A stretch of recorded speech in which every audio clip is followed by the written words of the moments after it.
what you're looking for. It's me, the LP. It's time.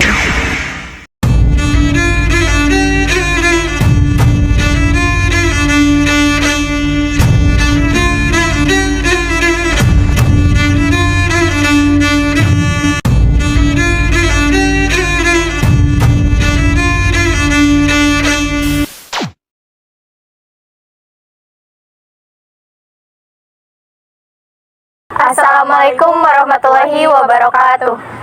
Kami dari kelompok 1 akan memaparkan materi tentang kartel internasional dan diskriminasi harga untuk memenuhi tugas mata kuliah ekonomi internasional.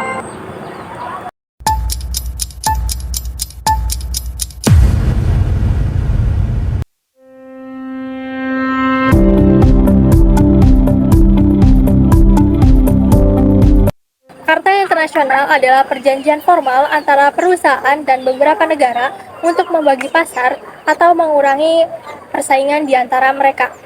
Pembagian pasar dapat dilakukan menurut geografis atau menurut kategori produk agar perusahaan dapat memonopoli segmen pasar tertentu. Tujuan kartel sendiri adalah untuk mendapatkan keuntungan yang maksimal. Perjanjian kartel dapat berupa alokasi kuota kepada negara anggota dan memasarkannya secara bersama.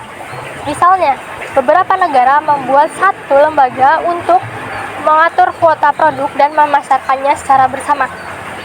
Kartel dapat menentukan harga yang mana biasanya lebih tinggi dari harga mekanisme pasar, dan perusahaan yang memegang monopoli dapat melakukan diskriminasi harga.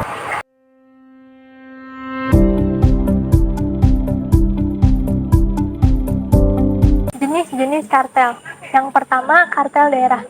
Dalam kartel daerah pemasarannya dibagi berdasarkan kesepakatan bersama. Jadi, intinya hanya boleh memasarkan barang di daerah kekuasaan saja. Yang kedua, kartel produksi.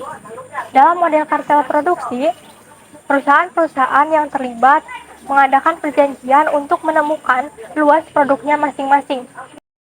Yang ketiga, kartel kondisi. Dikatakan model kartel kondisi karena perjanjiannya dibentuk atas dasar syarat-syarat penjualan, termasuk diantaranya adalah syarat penyerahan barang, tempat penjualan, penjualan tunai dan kredit, pemberian potongan, dan sebagainya. Keempat, kartel pembagian laba. Perjanjian model kartel ini biasanya menentukan cara pembagian dan besarnya laba yang harus diterima oleh setiap anggotanya. Laba dapat dibagi berdasarkan besarnya volume yang dicapai oleh setiap anggotanya. Kelima, kartel harga. Model kartel ini biasanya dilakukan jika perusahaan ingin mengurangi persaingan harga dengan kompetitor. Dalam model kartel harga, perjanjian yang diadakan dalam menentukan harga minimum dari barang-barang yang dijual. Jadi, jika mengikuti perjanjian model kartel harga, tidak akan jor-joran terhadap persaingan harga dengan kompetitor.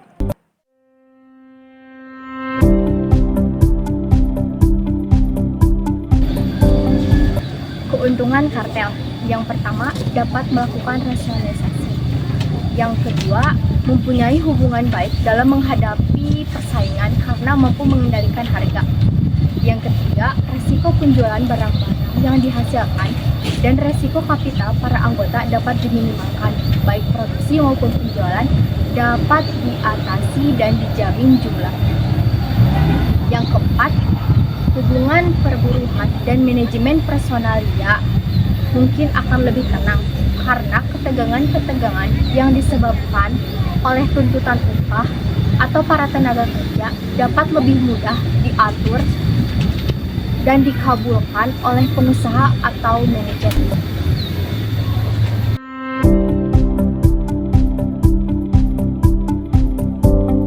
Kerugian kartel. Yang pertama, kekurang kompakan di antara anggota kartel itu sendiri.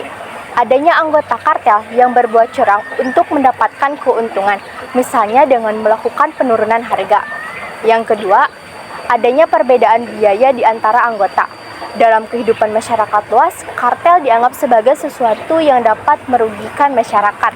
Karena kartel ini praktis dapat meninggikan harga dengan gaya yang lebih luasa daripada di dalam pasar bebas.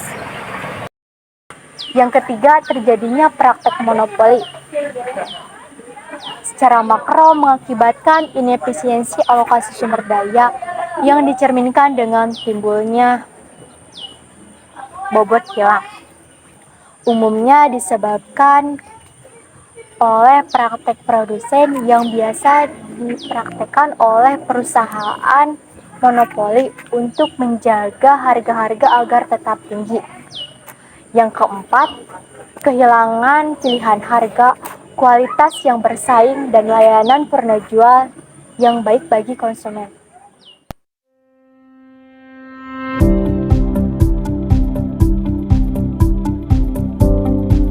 Praktek diskriminasi harga secara internasional disebut dumping. Permainan suatu pelaku usaha untuk memperebutkan pasar sesungguhnya, manakala di negara tujuannya itu tidak ada lawannya. Oleh karena itu, eksportir dapat merubah harga semakin murah. Setelah itu, para pelaku usaha dapat merebut pasarnya.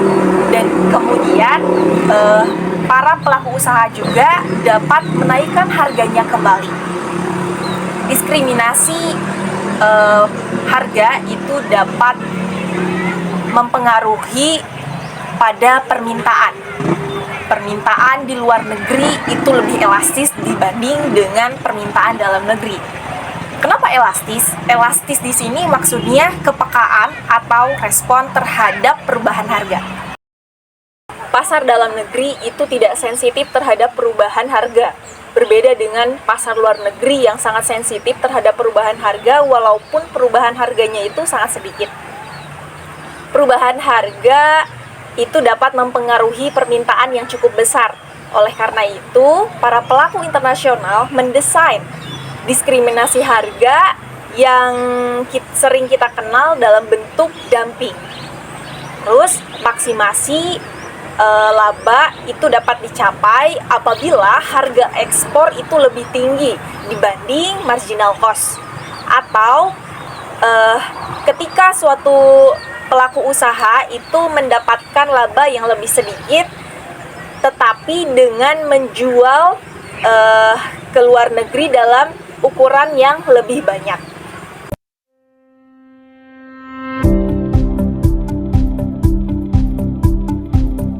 Commodity agreement adalah suatu perjanjian di mana lembaga itu dapat mengatur seluruh mekanisme atau lalu lintas barang dan jasa yang diperdagangkan.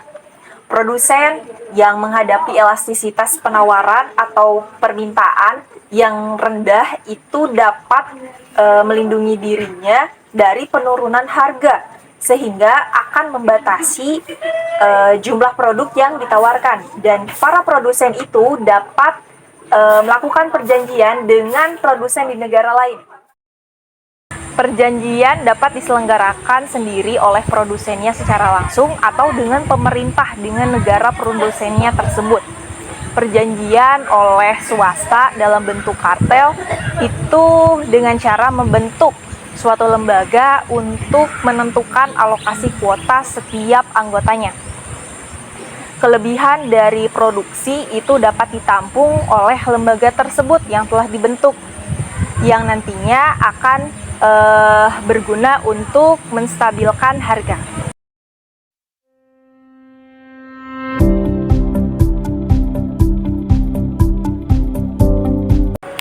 Yang terakhir di sini saya akan menjelaskan mengenai dampak diskriminasi harga. Dalam jangka pendek, negara importir akan merasa diuntungkan apabila harga per produk yang diimpor lebih murah.